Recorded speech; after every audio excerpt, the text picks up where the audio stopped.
राज्यात सध्या महानगरपालिकांच्या निवडणुकीची रणधुमाळी सुरू आहे। अशातच पुण्यामध्ये शरद पवारांच्या राष्ट्रवादीला मोठा धक्का बसलाय।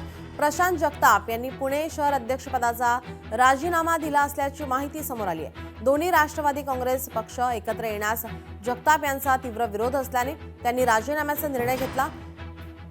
त्यामुळे आता शरद पवार पक्षात खळबळ उडाली। अशातच खासदार सुप्रिया सुळे यांनी जगताप यांचा राजीनामा आपल्याकडे आलेला नाही अशी माहिती दिली आहे।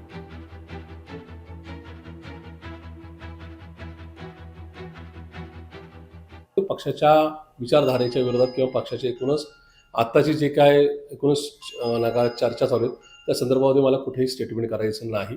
माझा निर्णय जो काय असेल तो आदरणीय सन्माननीय पवार साहेबांना आदरणीय सुप्रियाताईंना सांगितल्याशिवाय मी जाहीर करणार नाही। त्याचं मला काही माहिती नाही, कारण का माझ्याकडे तर राजीनामा आलेला नाही किंवा शिंदे साहेबांकडे प्रोटोकॉल प्रमाणे यायला पाहिजे। तर शिंदे साहेबांच्याकडून मला काही कळवण्यात आलेलं नाही, त्याच्यामुळे राजीनाम्याबद्दल मला एकतर काहीच माहिती नाही। मी मीडियातूनच ऐकते, हा पहिला मुद्दा। दुसरा की आघाड्या कोणी कशा करायच्या असे अनेक चर्चा अनेक लेवल्सला होत आहेत, त्यामुळे जोपर्यंत आपल्या हातात काही फायनल पडत नाही तोपर्यंत आपण कसं बोलणार। प्रशांत जगतापचं भाषण आहे जनरल बॉडीमध्ये की माझी जर छाती फाडली तर त्याच्यामध्ये अजितदादा दिसतील। अरे आणि आता तर वेगळी भूमिका आहे, म्हणजे तुम्ही स्वार्थी किती आहात का। त्यांना दादांनी काही नसताना पीएमपीएल वर सदस्य केलं, संचालक। त्यांना पहिल्या टर्म मध्ये महापौर केलं दादांनी, आणि असं केलेलं असताना पण ते असं का करतात कळत नाही त्यांचं। अजूनपर्यंत अंतिम निर्णय असा कुठलाही झालेला नाही।